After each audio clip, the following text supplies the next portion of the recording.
potential Bernie Sanders presidency could do wonders for race relations in the U.S. and for its role in mediating conflicts globally. The world got to hear on Saturday what Vermont Senator Bernie Sanders would do about Kashmir. Sanders, 2020 presidential hopeful, has a real shot of winning. If he does, it could transform the agenda of U.S. diplomacy between Pakistan and India over Kashmir almost overnight. India's action is unacceptable, Sanders told the annual conference of the Islamic Society of North America, the Texas Tribune reported. The communications blockade must be lifted immediately, and the United States government must speak out boldly in support of international humanitarian law and in support of a UN-backed peaceful resolution that respects the will of the Kashmiri people. Crucially, Sanders used the words Kashmiri people, a not-so-subtle signal that he accepts the existence of Kashmir as an independent political entity. Sanders spoke alongside fellow presidential hopeful Julian Castro, former secretary at the Department of Health and Human Services under President Barack Obama. Of more than a dozen presidential candidates, only Sanders and Castro showed up. Castro faces steep odds in winning the Democratic nomination, although his attendance is evidence of more Democrats trying to engage directly with Muslim Americans. Castro did not mention Kashmir himself, focusing on the shared danger of racism that Hispanic and Muslim Americans face, along with outlining his domestic policy proposals, such as free college and health care. Sanders issued the most forceful condemnation of India's blockade to come from a top-tier U.S. presidential candidate. Sanders' candidacy should have Hindu nationalist Prime Minister Narendra Modi worried about the outcome of the next U.S. election. In the same way, Saudi Crown Prince Mohammed bin Salman should take seriously Sanders' condemnation of his deadly bombing campaign in Yemen, where the world's richest Muslim country is bombing one of the world's poorest Muslim countries into oblivion. Trump has vetoed the efforts of Sanders and other lawmakers in Congress to curtail U.S. arms sales to Riyadh. Much like MBS, Modi has benefited very openly from Trump's disinterest in the suffering of people who don't vote for him or publicly praise him, people like Kashmiris and Yemenis. On August 26, Trump relayed the contents of a call with Prime Minister Modi with the enthusiasm of someone groggy from a midday disco nap. "We spoke last night about Kashmir. The Prime Minister really feels he has it under control," Trump said.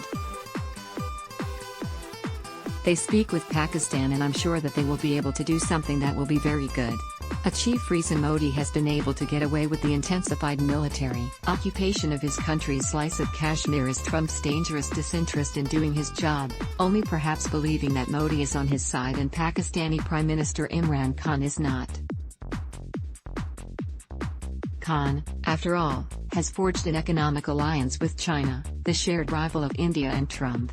The good news for humanity's survival is that Trump's prospects, right now, for 2020 do not look great. This is not because of any sort of healing or unity that has taken place in the last 3 years since Trump's election.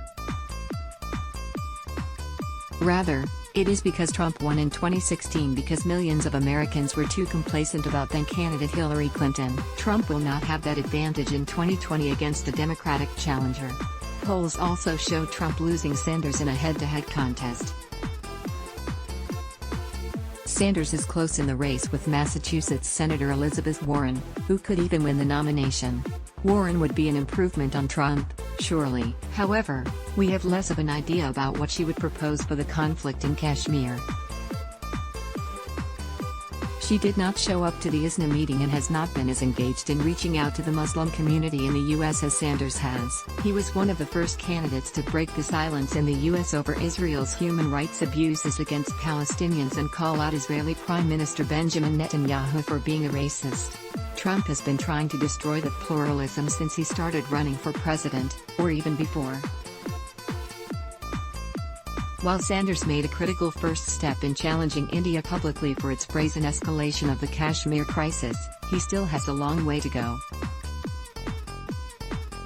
Democratic Congresswoman Ilhan Omar's treatment by Trump and even mainstream commentators stand as evidence of the gulf Sanders will have to try to bridge in American society.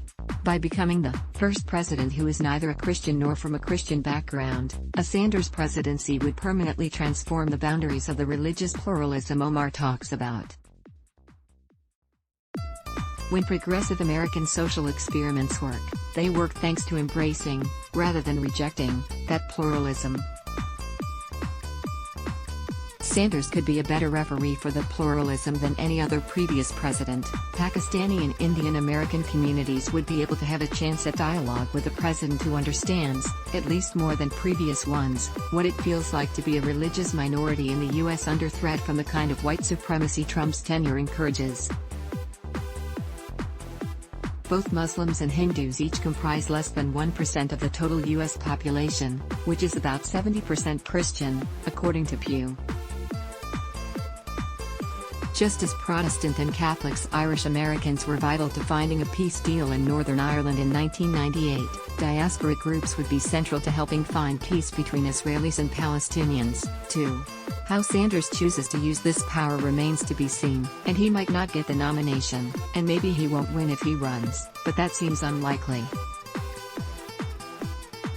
One study suggests that a nuclear conflict in South Asia could lead to a phenomenon called nuclear autumn, where global temperatures drop as smoke from burning cities blots out the sun. Even with the relatively limited number of nuclear weapons each side has, a nuclear war between India and Pakistan could cause ecological catastrophe, causing famine on a global scale. On Saturday, with a speech in Houston, Sanders showed that he was the best hope to avert that version of Armageddon. Disclaimer: the viewpoints expressed by the authors do not necessarily reflect the opinions, viewpoints and editorial policies of TRT World.